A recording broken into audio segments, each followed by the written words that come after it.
बिस्मिल्लाहिर्रहमानिर्रहीम अल्लाहुम्मा सल्ली अला मोहम्मद व अला आलि मोहम्मद। अस्सलाम वालेकुम मेरे दोस्तों बुजुर्गों, उम्मीद है सब साथ खैरियत से होंगे, जहाँ रहें खुश रहें, आबाद रहें। दोस्तों 29 जून को सिंध असम्बली में एक बिल पेश किया गया।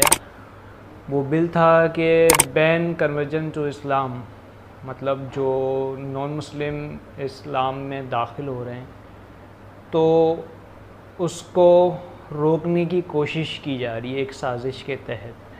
कि बताया जा रहा है कि 18 साल से पहले कोई मुसलमान नहीं हो सकता, इस्लाम में दाखिल नहीं हो सकता। खैर, अगर वो कोई 18 साल से पहले या 18 साल के बाद इस्लाम छोड़ता है तो उसकी सज़ा तो इस्लाम ने बता दी है, मुर्तद की सज़ा क्या है। लेकिन कोई इस्लाम इतनी आसानी से छोड़ नहीं देता। लेकिन हम उस पर तो अमल दरामद में कभी आगे नहीं आते। इस्लामी जमहूरियत पाकिस्तान में अगर कोई शख्स इस्लाम छोड़ देता है तो उसकी सज़ा तो कत्ल है, जो अल्लाह ताला ने बता दी है। हम इस पे अफसोस किस बात पे करते हैं, हम इसको किस मुंह से रोकने की कोशिश करते हैं। आज तक मैंने नहीं देखा कोई पाकिस्तान में इस्लाम से बाहर नहीं निकला होगा, कोई मुर्तद नहीं हुआ होगा। लेकिन मैंने नहीं देखा आज तक इस्लामी जमहूरियत पाकिस्तान में किसी ने ये कहा हो कि मुर्तद की सज़ा मौत है, उसको सज़ा देनी चाहिए, कहीं पे ये बिल पेश किया गया हो। लेकिन ये नाम नहाद हुकूक इंसानियत वाले, जिनको तकलीफ़ इस्लाम से, जो गोरों को खुश करना चाहते हैं, अपने आकाओं को खुश करना चाहते हैं, ये इस तरह के बिल पेश करते हैं। और माइनॉरिटी के तहफ़्फ़ुज़ के नाम पे, ये माइनॉरिटी का तहफ़्फ़ुज़ नहीं है, ये गैर मुस्लिमों का तहफ़्फ़ुज़ नहीं है। गैर मुस्लिमों का तहफ़्फ़ुज़ वो है जो अल्लाह उसके रसूल ने बता दिया, इसके अलावा कुछ नहीं। ये कुफ्र को तहफ़्फ़ुज़ देने वाली बात है, काफिर को तहफ़्फ़ुज़ देने वाली बात नहीं, कुफ्र को तहफ़्फ़ुज़ देने वाली बात है। काफिर और कुफ्र दो एक अलग चीज़ें हैं। एक इंसान कुफ्र करता है तो वो काफिर होता है, अगर वो इस्लाम में दाखिल होना चाहता है तो आप कौन होते हैं? आप लगा रहे हैं कि 18 साल के, तो सिंध तो मुहिब्बे अहले बैत है।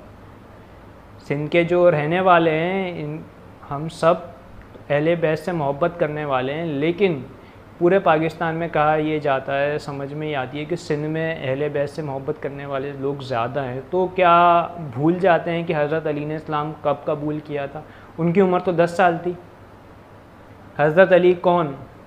आप तो गोरों के इल्म लेकर आ रहे हैं ना कि 18 साल में बंदा बालिग हो जाता है। तो आपको किसने बताया? गोरों ने बताया ना, वरना तो अल्लाह ताला और उसके नबी ने तो बलूगत की उम्र कुछ और बताई है। आप लोग तो ग़ुलामी में इतने अंधे हो गए हैं कि इस्लाम से आपको नफ़रत होने लग गई है। आप लोगों को अकल नहीं है, शऊर नहीं है।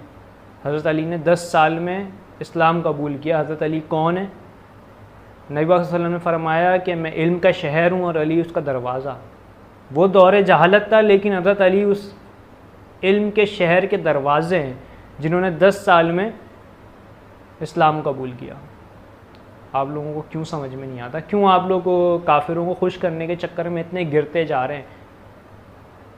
ये सिंध असम्बली में जितने MPA बैठे हुए हैं, इनकी उम्र कितनी होगी? 40 साल, 30 साल, 50 साल, यही होगी ना, 60 साल होगी किसी की।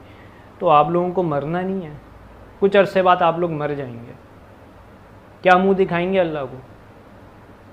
आप लोगों के दिमाग में नहीं है कि मरना भी है, मरने के बाद ज़िंदा भी होना है, अल्लाह के हुजूर पेश भी होना है। कितना खुश कर लोगे इन गोरों को, इन काफिरों को कितना खुश कर लोगे? कब निकलोगे ज़हनी ग़ुलामी से?